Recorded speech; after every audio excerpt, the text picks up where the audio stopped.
থানা প্ৰশাসনীয় সচিব শৃংখল চলিয়াৰ বিৰুদ্ধে যিটো শিৱসাগৰ বিধায়ক অখিল গগৈয়ে এটা অভিযোগ আনিছিলে, সেই অভিযোগটোৰ ওপৰত আমি আজি এইটো তেখেতে যিটো মদ ভাং আৰু ড্ৰাগছ খাই বুলি অভিযোগ এটা আনিছিলে, আমি নিজৰ শৃংখল চলিয়াৰ বিৰুদ্ধে আমি নিজৰ মাধ্যমেদি আমি পাইছিলোঁ। সেইকাৰণে আজি আমি শিৱসাগৰ অখিল গগৈ ডাঙৰীয়াক আজি আমি পুত্তলিকা এটা দাহ কৰিছোঁ আৰু তেওঁক আমাক এটা স্পষ্টীকৰণ দিব লাগে যে শৃংখল চলিয়াৰ ওপৰত যিটো অভিযোগ আনিছে তেখেতে প্ৰমাণ তথ্য সহকাৰে আমাক অভিযোগ দিব লাগে। কাৰণ যেতিয়ালৈকে আমাক অভিযোগ নিদিয়ে আমাৰ বিলাসীত অসম শিৱসাগৰ জিলাত বহি নাথাকে। কাৰণ আমি জানো শিৱসাগৰ জিলাত অখিল গগৈহে ড্ৰাগছ মাফিয়া বুলি আমি গম পাইছোঁ। আজি কিছুদিনৰ আগত জয়সাগৰ আৰক্ষী চকীত কেইজনমান ব্যক্তিক আপোনাৰ ধৰিছিলে। তেখেতলোক আমি গম পাইছোঁ শিৱসাগৰ ৰাইজৰ দলৰ কোনোবা নেতৃত্ববৃন্দ বুলি আৰু মুখপাত্ৰ বুলি, আৰু তেওঁলোকে ড্ৰাগছ মাফিয়া বুলি আমি গম পাইছোঁ। গতিকে ৰাইজৰ দলৰহে ড্ৰাগছ মাফিয়া আছে, আমাৰ কোনো বিলাসীৰ খানা অসমত কোনো ড্ৰাগছ মাফিয়া নাই। এইটো মিছা অপবাদ আনিছে। গতিকে তেওঁৰ ওপৰত আমাৰ বিহিত ব্যৱস্থা কৰিব লাগে বুলি আমি গম জনাইছোঁ। ধন্যবাদ। জয় অসম। এয়া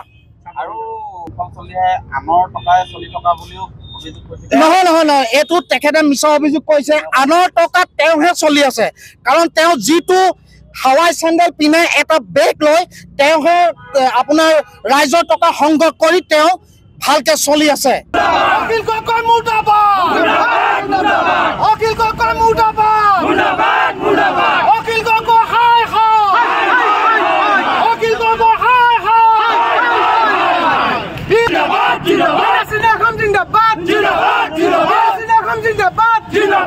থানা প্ৰশাসনীয় সচিব শৃংখল চলিয়াৰ বিৰুদ্ধে যিটো শিৱসাগৰ বিধায়ক অখিল গগৈয়ে এটা অভিযোগ আনিছিলে, সেই অভিযোগটোৰ ওপৰত আমি আজি এইটো তেখেতে যিটো মদ ভাং আৰু ড্ৰাগছ খাই বুলি অভিযোগ এটা আনিছিলে, আমি নিজৰ শৃংখল চলিয়াৰ বিৰুদ্ধে আমি নিজৰ মাধ্যমেদি আমি পাইছিলোঁ। সেইকাৰণে আজি আমি শিৱসাগৰ অখিল গগৈ ডাঙৰীয়াক আজি আমি পুত্তলিকা এটা দাহ কৰিছোঁ আৰু তেওঁক আমাক এটা স্পষ্টীকৰণ দিব লাগে যে শৃংখল চলিয়াৰ ওপৰত যিটো অভিযোগ আনিছে তেখেতে প্ৰমাণ তথ্য সহকাৰে আমাক অভিযোগ দিব লাগে। কাৰণ যেতিয়ালৈকে আমাক অভিযোগ নিদিয়ে আমাৰ বিলাসীত অসম শিৱসাগৰ জিলাত বহি নাথাকে। কাৰণ আমি জানো শিৱসাগৰ জিলাত অখিল গগৈহে ড্ৰাগছ মাফিয়া বুলি আমি গম পাইছোঁ। আজি কিছুদিনৰ আগত জয়সাগৰ আৰক্ষী চকীত কেইজনমান ব্যক্তিক আপোনাৰ ধৰিছিলে।